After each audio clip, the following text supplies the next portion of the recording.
प्रकाश sir, जिस तरीके से एक पोस्टर पर इतना हो हल्ला मचा और फिर प्रधानमंत्री जी का इस तरीके से वीडियो आना, ये क्या दिख रहा है कि पोस्टर पे जो कांग्रेस ने सवाल उठाया कि मोदी जी गायब हैं, उसका जवाब है कि मोदी जी गायब नहीं है, मोदी जी मीटिंग में लगे हुए हैं और मीटिंग करके वो प्लान तैयार किया जा रहा है जिससे पहलगाम जैसे आतंकी हमले का बदला लिया जा सके। प्रकाश सर, नहीं, ऐसा है कि अभी इनके बारे में तो क्या तो बोलेंगे। ऐसा है कि लार्जर देन लाइफ इमेज जिस जिस तरीके से बनाना चाहिए किसकी, वो तो आपको पता ही है किस तरीके से सावरकर जी की जो कुछ इमेज नहीं है लेकिन वो किस तरीके से बनाने की कोशिश होती है। उसके बारे में कोई बोला तो आपको भी मालूम है कि राहुल गांधी के ऊपर क्या तरीके से एक्शन ली जाती है, क्या है।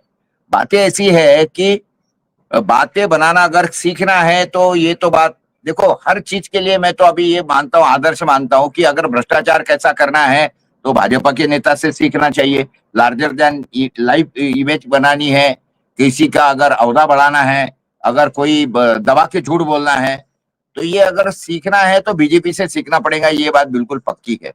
अभी ऐसा है कि जिस तरीके से ये लोग सब कर रहे हैं, मोदी जी वहां फॉरेन में थे जब ये पुलवामा का अटैक हुआ, उसके बाद में वापिस आए, लेकिन अभी क्या है कि ये छोटी मोटी घटनाएं होती रहती है यार राम भाई, ये कोई बहुत बड़ी बात थोड़ी है, छोटी सी बात है। अभी जैसे पिछले बार भी एक छोटा सा ही एक बोला गया था इसी तरीके से महाराष्ट्र में, महाराष्ट्र के गृह मंत्री ने बोला, तो उस समय पे आरआर पार्टी ने बोला था कि भाई छोटी मोटी घटना तो होती रहती है, चलते रहता है।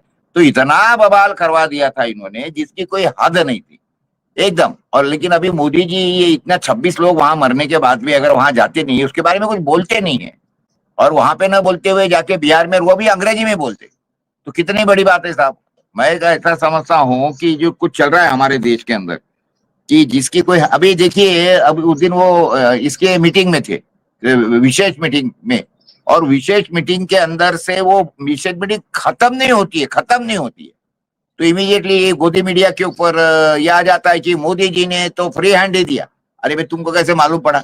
वो इतनी सीक्रेट मीटिंग है और इतना बड़ा डिसीजन है, वो इस तरीके से यानी कि पहले बोल के गए थे कि जैसा मीटिंग खत्म हो जाएंगे तो आपने इतना डिक्लेयर कर देना करके। और कल ये तो अपना देख लिया, थोड़ा सा भी इनके खिलाफ में कोई बोले और नेहा राठौड़ है या कोई है या अपना 4 PM चैनल इन्होंने बंद करवा दिया।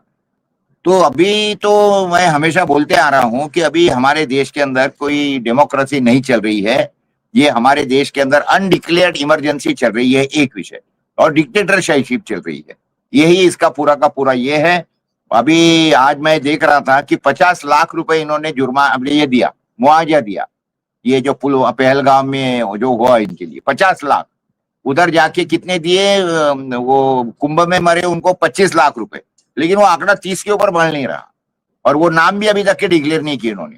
और यहाँ किसान, रोज के 15 किसान तो अकेले विदर्भ में मर रहे, रोज इन्हीं के गलती के कारण मर रहे, जो इन्होंने इंपोर्ट एक्सपोर्ट की पॉलिसी गलत करवा दिया, किसानों के ऊपर ये अलग अलग टाइप के टैक्स लगा दिए, किसानों की हालत खराब करवा दिया। 15 सुसाइड रोज की 11 डिस्ट्रिक्ट में, विदर्भ के 11 डिस्ट्रिक्ट में रोज की 15 सुसाइड हो रही है साहब, उसके बारे में कोई चर्चा नहीं। अच्छा ठीक है, मोदी जी नहीं करते, वो तो बड़े आदमी, उनको तो ये क्या है, ये तो कुत्ता बिल्ली जैसे लोग मरते रहते, क्यों नहीं करेंगे। लेकिन कम से कम महाराष्ट्र का जो चीफ मिनिस्टर है, इनका जो डबल इंजन की, ट्रिपल इंजन की, महाराष्ट्र में ट्रिपल इंजन की सरकार है, भारत में डबल इंजन की सरकार चल रही है, उसके बारे में कोई इसके बारे में चर्चा नहीं करेगा। किसान को 1 लाख रुपए मुआवजा मैंने कोर्ट में केस लगाई थी, PIL डाला था उसके ऊपर, कोर्ट ने ये बोला था, 2006 का मुकदमा था मेरा ये, तो उस समय भी निर्णय दिया था, यही चंद्रचूड़ जी और शरद बोबडे जी थी उस समय पे, मैंने खुद पैरवी की थी। तो 1 लाख रुपए का मुआवजा 2006 में, अभी देख लीजिए 2025 यानी कितने करीब करीब 19-20 साल हो गए, वो अभी भी 1 लाख चल रहा, लेकिन वो भी नहीं देते, वो भी नहीं देते। और पुलिस को सख्त आदेश है, किसानों की सुसाइड हुई, सुसाइड लिखने का नहीं, एक्सीडेंटल डेथ बताने का। और उसके बावजूद भी आंकड़े जो मिल रहे हैं, हमारे रिपोर्टर वगैरह जो बताते हैं, उसके कारण विदर्भ के बारे में तो हमको पता लग रहा है कि रोज की 15 सुसाइड हो रही है। देश भर में पता नहीं महाराष्ट्र में कितनी हो रही है तो पता ही नहीं लग रहा है, लेकिन ये बड़ी चिंता की बात है। और एक बात ध्यान में रखिए कि इन्होंने जो किया, क्यों किया है, एक बात समझ लो इसको। ये इन्होंने जो पहलगाम का अटैक हुआ है, ये अभी कई लोग तो ये बोल रहे हैं कि ये जैसा ये पुलवामा 2 है, जिस तरीके से पुलवामा 2 ये बोले जाता है कि ये इन्होंने इलेक्शन में जीतने के लिए किया है, तो उसी तरीके से ये जो है फिलहाल में एक छोटी सी बात और इन्होंने कितनी बड़ी ये कर दी है। मैं सुबह से देख रहा था, देखो ये अंडर कारपेट कितनी चीजें कर दी इन्होंने, कितनी चीजें कर दी।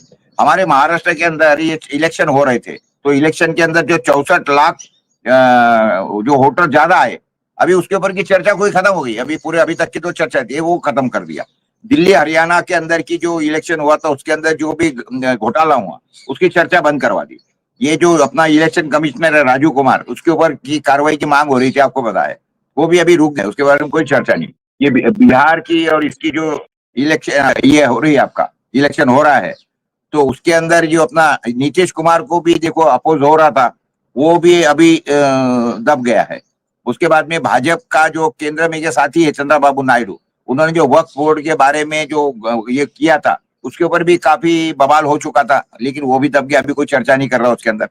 उसके बाद में ये जो सुप्रीम कोर्ट के अंदर ये वक्फ बिल के बारे में जो अपने आदरणीय धनखड़ जी और आदरणीय निशिकांत जी दुबे ये जो बकवास कर रहे थे, और उसके कारण जो पूरे देखो सारे रुक गए ना। अभी कोई बात है, वो सारे के सारे अंडर कारपेट हो गई है, सारे के सारे इशू। हमारे महाराष्ट्र के अंदर से जो है स्कूलों के अंदर हिंदी अनिवार्य, उसकी भी चर्चा चल रही थी, वो अंडर कारपेट। ये हमारे लाडली बहनों को 2100 रुपए देने वाले थे, वो 2100 तो छोड़ो, लेकिन पूरे के पूरे से रोक दिए इन्होंने, अभी किसी को दे नहीं रहे। पश्चिम बंगाल की दंगल है, अमेरिका ने जो हमारे जो लोग अभी हाथ पैर में बेड़िया डाल के भेजे थे उसके ऊपर की चर्चा रुक गई है। ये 7 देशों के अंदर जो अडानी का ऊपर जो ये चल रहा है मानहानि का मुकदमा, तो ये ऑस्ट्रेलिया के साथ में कई 7 देशों के अंदर चल रहा है, सारा रुक गया, अभी कोई नहीं हो रहा है। ये महाराष्ट्र के अंदर तो अभी ईडी के दफ्तर की आग लग गई है। ये सारी चीजें जो है ये सारी अंडर कारपेट हो गई है एक इशू के कारण, एक इशू के कारण। कहते हैं ना कि एक अगर कोई रेशा खींची हुई है उसको छोटी करनी है तो उसके बाजू में बड़ी रेशा खींच दो तो ये छोटी हो जाती है। तो इस तरीके से ये सारी बातें हो गई है, इसलिए ये मानने को तैयार है हम कि क्योंकि ये ऐसा कैसा हो सकता है भाई कि कोई सुरक्षा कर्मी नहीं है वहां पे, 90 मिनट के बाद में 1.5 घंटे के बाद में सुरक्षा कर्मी वहां आता है, क्या बात चल रही है। प्रकाश सर, एक सवाल मोहन भागवत साहब को लेकर के है कि आखिर मोहन भागवत साहब का इस समय एकदम से एक्टिव होना, 11 सालों में पहली बार प्रधानमंत्री जी से जा करके मुलाकात करना, और उसके बाद पूरी मीडिया में इसका जो है वो लगातार इस खबर को चलाया जाना है, ये क्या चीज है? क्या मोहन भागवत साहब का क्या रोल देखते हैं इसमें? किस हिसाब से वो जरूरी है? आपको याद होगा कि ऐसा ही एक सवाल कांग्रेस के लिए पूछा गया था जब प्रियंका गांधी से रिलेटेड एक चीज आई थी, जब रिपोर्ट कर दिया था, जब बाढ़ की घटना हुई थी और प्रियंका गांधी को रिपोर्ट किया गया था, तो उसमें भाजपा ने पूछा था कि प्रियंका गांधी से आखिर किस हैसियत से आपने रिपोर्ट किया था।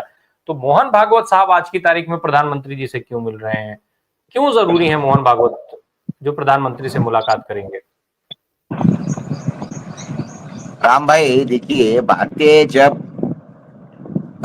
इंटरनली सेट हुई भी रहती है, मैंने आपको पहले ही बोला है कि किस तरीके से एक छोटा सा वाकया करके, हालांकि कोई छोटा सा वाकया नहीं है, 26 लोगों की जान लेना या उनकी शहादत देना कोई छोटी बात नहीं है, और जिस हालत में हुआ है, यानी 90 मिनट 1.5 घंटा लगता है वहां पे पुलिस या मिलिट्री का कोई आदमी सुरक्षा कर्मी वहां पहुंचने के लिए, ये तो हालत थी।